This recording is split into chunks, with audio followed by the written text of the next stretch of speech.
Mission चढ़ती कला।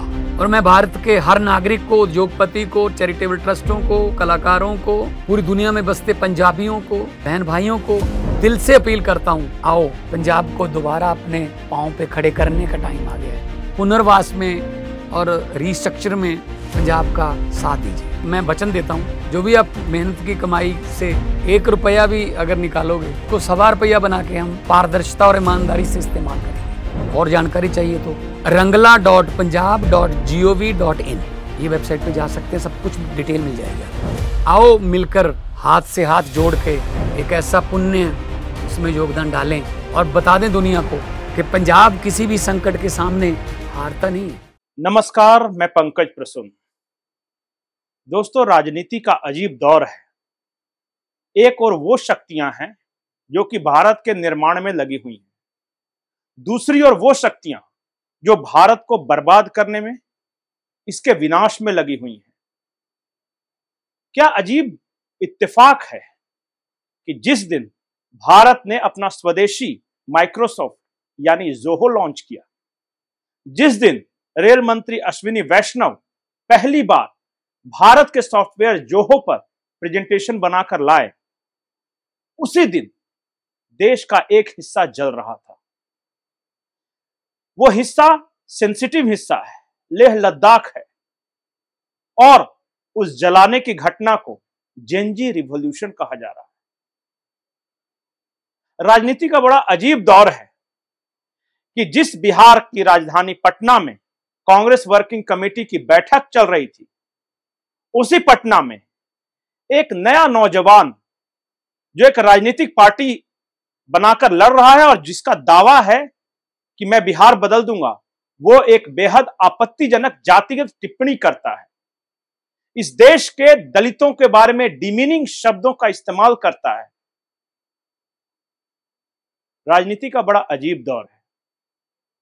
यह राजनीति का कैसा दौर है कि जहां एक और विदेशों से पैसे लेकर लोग अपने देश को बर्बादी के रास्ते पर ले जा रहे हैं, तो दूसरी ओर इस देश के बहुत सारे ऐसे लोग हैं जो कह रहे हैं कि हम स्वदेशी अपनाएंगे, हम अपनी अर्थव्यवस्था को आगे बढ़ाएंगे। यह अजीब दौर है जहां आज ही एक खुलासा होता है। खुलासा यह कि गूगल ने जानबूझकर बहुत सारे ऐसे अकाउंट्स ब्लॉक किए जिसका पॉलिटिकल इंक्लाइनेशन गूगल की पॉलिसी से मैच नहीं करता था। अमेरिका में डोनाल्ड ट्रंप के समर्थकों के अकाउंट बंद कर दिए गए जो बिडेन के इशारे पर। भारत में कई राइट विंगर्स के रीच कम कर दिए गए, किसके इशारे पर मैं नहीं बताऊंगा, आप खुद समझ जाइएगा। यह बड़ा अजीब दौर है जहां 2 दिन में कोई भी नेता बन जाता है और वर्षों से स्थापित नेता को वो तुम ताम कुछ भी कर देता है, उसके बारे में चरित्र पर उसके लांछन लगाता है और उसके 40 वर्षों की 30 वर्षों की तपस्या को एक क्षण में धराशायी कर देता है। यह राजनीति का बड़ा अजीब दौर है जहां कोई मनोज जरांगे खड़ा हो जाता है और वह महाराष्ट्र को जला देता है।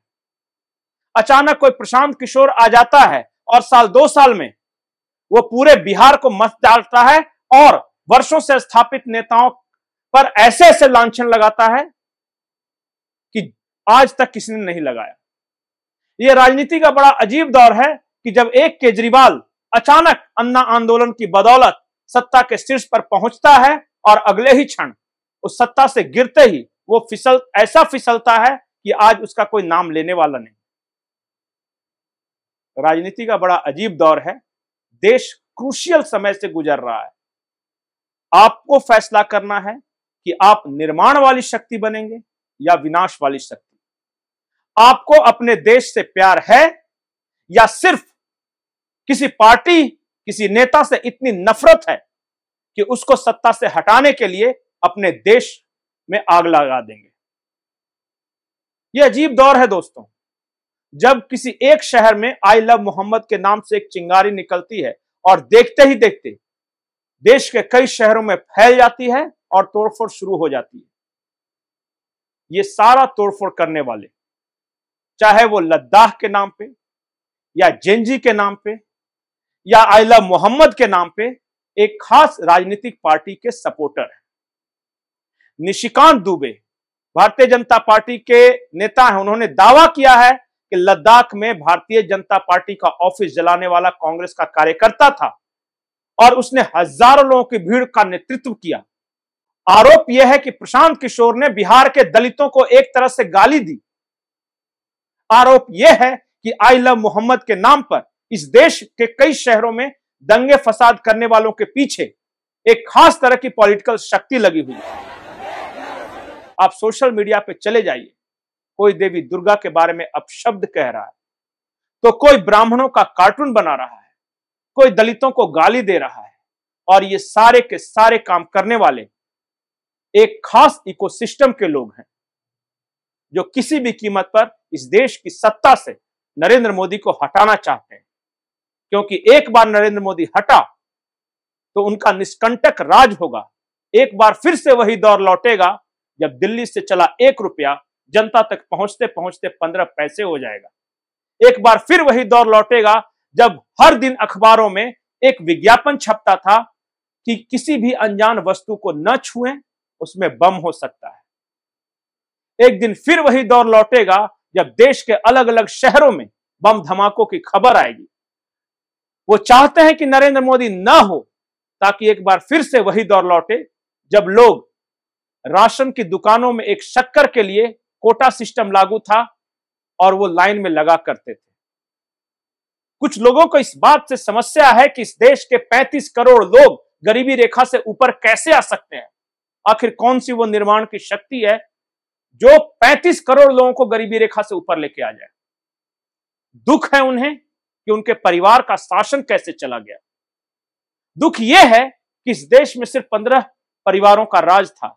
आज कोई भी नीचे से उठकर आ जाता है और वो मुख्यमंत्री, प्रधानमंत्री, राष्ट्रपति, सुप्रीम कोर्ट का न्यायाधीश, उपराष्ट्रपति बन जाता है। अजीब दौर है राजनीति का, जब एक राजकुमार खुद दलितों के लिए सिंपैथी का ढोंग कर रहा है और एक गरीब दलित, एक गरीब ओबीसी का लड़का जो कि नीचे से उठकर आया है, उसको इस बात के लिए गालियां पड़ रही है कि तुम दलितों, ओबीसी का सम्मान नहीं करते। राजनीति का अजीब दौर है जब सोशल मीडिया नेता बना रहा है। आजकल समाज सेवा करने की जरूरत नहीं है। आपके पास इंस्टाग्राम पे, ट्विटर पे, फेसबुक पे रील्स बनाने वाली फौज हो तो आप नेता बन सकते हो। अगर आपके पास साउथ की शराब लॉबी की बैकिंग हो तो आप नेता बन सकते हो। अगर आप अच्छी अच्छी बातें कर उसका रील्स बनवाकर युवाओं के मोबाइल में डाल सकते हो तो आप नेता हो। आपको 30-40 वर्षों की मेहनत की जरूरत नहीं, कोई आइडियोलॉजिकल इंक्लाइनेशन की जरूरत नहीं। न आपको समाजवादी होना है, न लेफ्टिस्ट होना है, न राइट विंग होना है, न कांग्रेसी होना है।